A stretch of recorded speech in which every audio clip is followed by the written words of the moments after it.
Comment le Theta Healing vous aide à débloquer votre propre potentiel? Bonsoir, bonjour, ça dépend de l'heure et de l'endroit où tu regardes ce live. Donc, pour les personnes qui ne me connaissent pas, je suis Manjara Saïda. Je suis coach de vie, Theta Healer, praticienne, et j'accompagne les femmes actives à vivre une vie plus épanouie et profiter pleinement de leur vie tout en se libérant des peurs, des blocages et des croyances limitantes grâce à la technique du Theta Healing. Comment effectivement peut-on débloquer notre propre potentiel? Bienvenue et n'hésitez pas à me faire hashtag live si vous me regardez en direct et hashtag replay si vous me regardez plus tard. Vous sentez que vous pourriez accomplir plus, mais vous ne savez pas par où commencer. Vous avez l'impression de toujours retomber dans les mêmes schémas, les mêmes scénarios, malgré vos efforts pour changer. Vous vous sentez limité par vos peurs, peur de l'échec, peur de jugement, de changement. Vous doutez de votre valeur et vous avez du mal à croire en vous. Vous ressentez un blocage émotionnel, beaucoup de blocages émotionnels qui vous empêchent d'avancer. Si vous vous reconnaissez dans l'une de ces situations, sachez que vous n'êtes pas seul. Ce live est fait pour vous. En effet, beaucoup de femmes ressentent un potentiel inexploité en elles, mais elles se retrouvent bloquées soit par des peurs, des croyances limitantes ou des schémas inconscients qui les empêchent d'agir. Bienvenue encore. Donc, j'ai dit, beaucoup de femmes ressentent un potentiel inexploité en elles, mais elles se retrouvent bloquées par des peurs, par des croyances limitantes ou des schémas inconscients qui les empêchent d'agir. Et si on peut libérer ces blocages? Magnifique, non? La bonne nouvelle, c'est que ces limitations ne sont pas une vérité absolue. Elles sont souvent le résultat de programmations inconscientes, de blessures du passé ou même d'héritages familiaux. Et mon objectif derrière cette formation, vraiment de vous aider à comprendre pourquoi vous vous sentez bloqué, vous montrer comment le Theta Healing peut vous permettre de reprogrammer vos croyances et vous libérer de vos blocages, et enfin vous guider vers une prise de conscience et un premier pas vers la transformation. Imaginez une vie où vous osez enfin vraiment être pleinement vous-même, où vous avancez avec confiance et clarté, libéré de tout ce qui vous retient, libéré de tous les poids, de tout le conditionnement.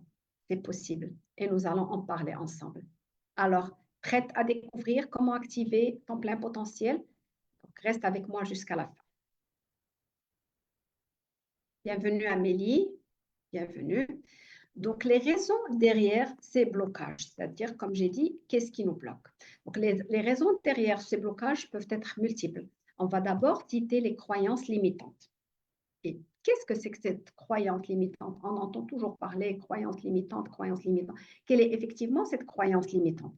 En fait, une croyance limitante, ce n'est qu'une pensée profondément ancrée qui définit que nous croyons possible ou impossible pour nous-mêmes. Elle agit comme une programmation inconsciente qui influence nos choix. Depuis notre naissance, nous sommes influencés par notre environnement, famille, école, société, médias, enfin, nos parents, nos professeurs, tout le monde. Et nous absorbons tous les messages de notre environnement. Ce n'est pas fait pour toi, tu n'es pas assez bonne, tu n'es pas assez intelligente pour réussir, l'argent est difficile à gagner, la vie n'est pas rose, je ne mérite pas le bonheur, si tu réussis, tu vas perdre tes amis et plein d'autres croyances. Et donc, tous ces éléments forment un cadre de référence qui façonne nos pensées et nos actions. Et au final, ces croyances nous freinent, nous bloquent, nous empêchent d'essayer de nouvelles choses et nous empêchent de sortir de notre zone de confort. Elles sont souvent basées sur des expériences du passé qui ne sont plus valables aujourd'hui.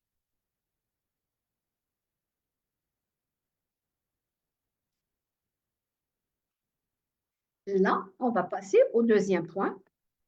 Nous avons parlé, le premier point, de croyances limitantes. Là, on va passer aux peurs inconscientes, c'est-à-dire parmi les choses qui nous bloquent, nous avons dit les croyances limitantes, là, les peurs inconscientes. Donc, il peut s'agir de la peur du changement, de l'échec, du regard des autres, du jugement ou même du succès parfois.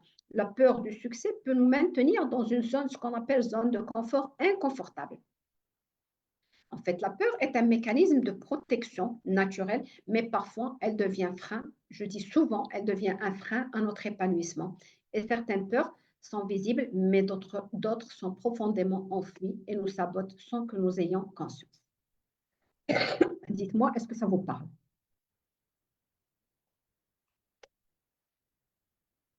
Là, je vais citer les principales peurs qui bloquent notre potentiel. Il y a la peur de l'échec. Et si je n'arrive pas? Et si je ne fais pas? Et si? Toujours le si. Donc, cette peur nous empêche même d'essayer. On ne peut même pas essayer. C'est-à-dire, tellement on dit si je ne peux pas, je ne fais pas et je n'essaie même pas. La peur du succès. Si en réussissant, je vais devenir différente des autres, je vais changer, peut-être que je vais créer, ça va créer un blocage. Donc tout ça, c'est des peurs. Il y a aussi la peur des regards des autres, la peur du jugement. Vraiment, l'envie d'être accepté par son entourage peut freiner nos décisions et peut nous empêcher d'être nous. C'est-à-dire, comme j'ai dit, la peur du regard des autres, la peur du jugement, l'envie d'être accepté par son entourage peut vraiment nous freiner et freiner nos décisions et nous empêcher d'être nous-mêmes. Il y a aussi la peur du changement. Mieux vaut rester dans ce que je connais, même si ce n'est pas idéal. L'inconnu fait peur, donc alors on préfère la routine, comme on dit en arabe, Darija, pour les personnes, enfin les Marocaines, Allahumma qhilu mdaoum wa la ktiru maqtou'. Enfin, vraiment beaucoup, beaucoup de croyances. Et donc, malheureusement, nous nous sabotons nous-mêmes par procrastination, par auto-sabotage, ou bien c'est par des hésitations constantes. Le troisième point aussi, c'est le traumatisme passé. Des expériences douloureuses, même oubliées, même toutes les expériences qu'on a vraiment ancrées à l'intérieur, elles créent ce blocage. Et comme je dis à chaque fois, vraiment, toutes les expériences ancrées, elles sont encore là, juste vraiment à l'intérieur. Donc, des expériences douloureuses, elles peuvent créer aussi des blocages émotionnels profonds qui influencent nos choix et notre comportement.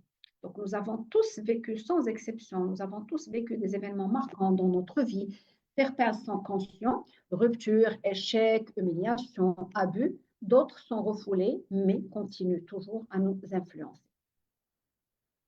Donc, par exemple, un échec passé peut nous faire croire ce que nous allons toujours échouer, c'est-à-dire que je ne vais jamais réussir. À chaque fois, je vais, c'est-à-dire tester une expérience ou vouloir faire une nouvelle expérience ou passer une nouvelle expérience. Non, non, il y a toujours c'est-à-dire le blocage ou la peur d'échouer. Non, je ne vais pas réussir, je vais toujours échouer. Il y a le rejet vécu dans l'enfance qui peut nous pousser à nous cacher et à ne pas oser nous exprimer, la peur de se montrer devant le public, la peur de parler. Vraiment, cette peur, ou là, c'est plutôt ce rejet, vraiment c'est-à-dire nous pousse à nous cacher et à ne pas nous exprimer. Une humiliation aussi, c'est-à-dire j'étais humiliée J'étais humiliée pour n'importe quoi, par un parent, par un prof, ou tout ça. Donc, elle peut vraiment nous faire perdre confiance en nous. Par exemple, une fois, si j'étais en classe et j'étais humiliée par un professeur ou quelque chose, ou par un parent qui m'a dit non, tu n'as pas su faire ça. Alors, cette humiliation, elle peut vraiment nous faire perdre beaucoup de confiance en nous-mêmes. Et par conséquent, nous vivons dans la peur de vivre le même scénario, les mêmes souffrances. Et donc, inconsciemment, nous évitons les situations qui pourraient nous faire vivre les mêmes traumatismes, même si elles sont porteuses de très belles opportunités.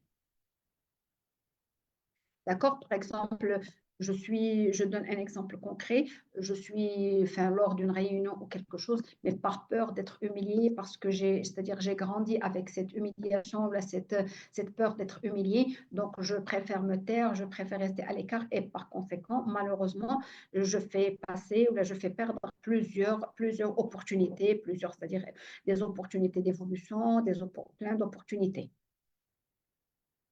Donc là, nous avons cité les raisons qui nous bloquent, mais il y a une bonne nouvelle. Ces blocages ne sont pas une fatalité, c'est-à-dire tout peut changer. Donc, grâce au Theta Healing, il est possible de reprogrammer notre subconscient, de libérer ses limitations et d'accéder enfin à notre plein potentiel. En effet, la technique du Theta Healing est une technique de soins énergétiques qui nous permet de se libérer des blocages des peurs et de se détacher de beaucoup de croyances très ancrées dans plusieurs systèmes du corps physique. Elle permet aussi d'identifier la source du mal-être ou de la maladie. Le Theta Healing est une technique de guérison énergétique qui nous permet d'identifier et transformer les croyances limitantes, guérir les blessures émotionnelles, physiques et créer de nouveaux schémas de pensée positifs. Et dites-moi, est-ce que ça vous parle? Donc là, on va arriver au rôle de ces croyances dans notre vie, c'est-à-dire quel est le rôle de ces croyances dans notre vie.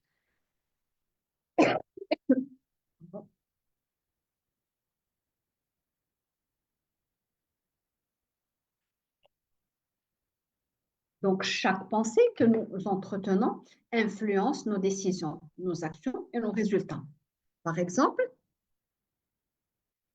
donc si vous avez grandi avec la croyance que l'argent est difficile à gagner, l'argent est sale, vous pourriez inconsciemment vous auto-saboter dès qu'une opportunité financière se présente. C'est-à-dire que vous rejetez ces opportunités financières. Non, non, je ne vais pas faire ça. Non, c'est plus, c'est-à-dire, c'est pas fait pour moi. Non, non, je ne mérite pas ça. Donc vraiment, c'est-à-dire, c'est inconsciemment, je me fais perdre ces opportunités. De même, si vous avez toujours entendu, pour réussir, il faut travailler dur, la vie n'est pas facile, vous pouvez tout simplement vous interdire d'atteindre le succès avec fluidité et plaisir. Et donc, vous allez continuer vraiment à travailler très dur, à souffrir, à vivre vraiment beaucoup de situations, c'est-à-dire difficiles et tout, parce que vous avez cette croyance que vraiment la vie est dure et il faut travailler dur pour réussir. Donc, c'est là où le Theta Healing agit. En fait, le Theta Healing permet d'accéder au subconscient en état de méditation profonde, d'identifier ce qu'on appelle les croyances limitantes cachées, c'est-à-dire on creuse pour vraiment détecter ou identifier la croyance limitante cachée. Et une fois cette croyance elle est détectée, bien sûr, ces croyances, elles peuvent être transformées en programmes positifs.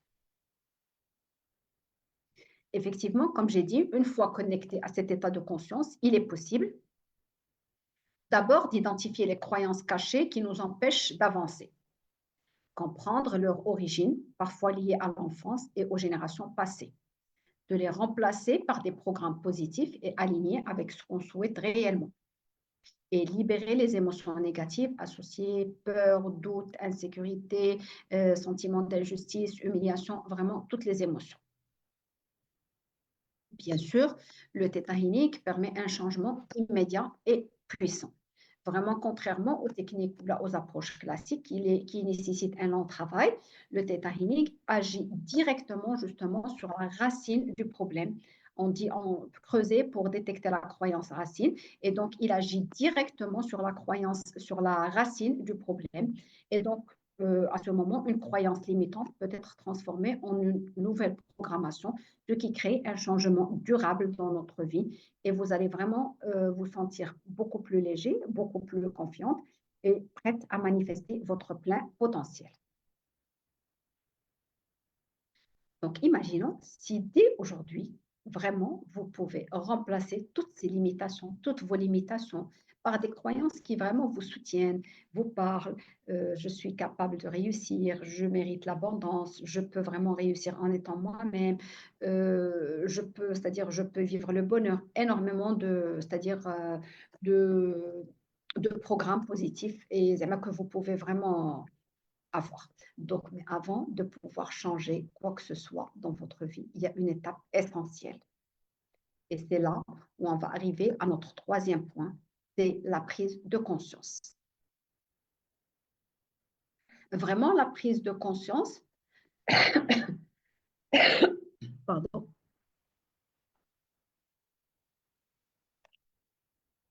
la prise de conscience est la base vers la transformation. Effectivement, tant que nous ne comprenons pas ce qui nous bloque réellement, nous avons tendance à répéter les mêmes scénarios, les mêmes schémas encore et encore. D'ailleurs, on le voit et on le vit. Il y a les mêmes scénarios qui se répètent sans même nous rendre compte. C'est-à-dire, on tourne en rang, on tourne en rang et on vit les mêmes scénarios. Et on se dit pourquoi, c'est-à-dire on n'avance pas. Pourquoi ce sentiment de tourner en rang, d'essayer mille et mille solutions sans obtenir de vrais résultats. Vraiment, tout ça, ça vient souvent que nous n'avons pas vraiment pu identifier la véritable source du problème. OK? Donc, pourquoi cette prise de conscience, elle est essentielle? Je vous donne un exemple concret. Donc là, imaginez-vous que vous êtes en train de conduire une voiture et malgré tous les efforts pour avancer, vous sentez une résistance. Vous appuyez sur l'accélérateur, vous forcez, mais rien ne change. Vous vous posez la question, pourquoi? Vous appuyez encore une deuxième fois, mais en vain, rien ne marche, elle ne bouge pas. Puis soudain, vous réalisez que le frein à main est activé. Donc, une fois que vous prenez conscience de ce frein, il devient évident que la solution n'est pas de forcer davantage, mais simplement de relâcher. Est-ce que vous comprenez ce que je veux vous dire? Donc, c'est exactement la même chose avec nos blocages intérieurs. Souvent, nous pensons que nous devons travailler encore plus dur, faire plus d'efforts, parfois attendre le bon moment, attendre le moment opportun. Pas du tout, c'est pas ça. Vraiment, en réalité, nous devons simplement identifier et libérer ce qui nous retient inconsciemment. Et le premier pas vers la transformation, c'est vraiment changer notre regard et prendre conscience de ce qui est caché ou de ce qui se cache derrière nos blocages. Parce que dès que nous mettons de la lumière sur de l'ombre, vraiment, c'est-à-dire ce blocage commence à disparaître. En général, on ne cesse de répéter: ah, je n'ai pas de chance, à mon supérieur, à mon mari, à mes enfants, à le travail. Pour que tout ça, c'est pas ça. Il faut toujours que je me pose la bonne question. Quels sont les mécanismes inconscients qui me bloquent et qui me maintiennent vraiment dans mes limitations? Quel est le message derrière ce blocage? Vraiment, ce sont là les bonnes questions. Et si aujourd'hui est le début d'une nouvelle réalité pour vous? Vraiment, qu'est-ce que vous pensez? Ouvrez votre esprit, soyez curieuse, chère femme, et laissez-vous guider. Parfois, une simple prise de conscience peut être le déclencheur d'une transformation profonde et durable. Là, on arrive à la fin de notre live. Donc, n'hésitez pas à partager avec moi vos expériences en commentaire. Je serai ravie de répondre. Allez, au revoir, bonne soirée et merci pour votre présence et merci pour les personnes qui vont regarder mon live plus tard. Bonne soirée encore.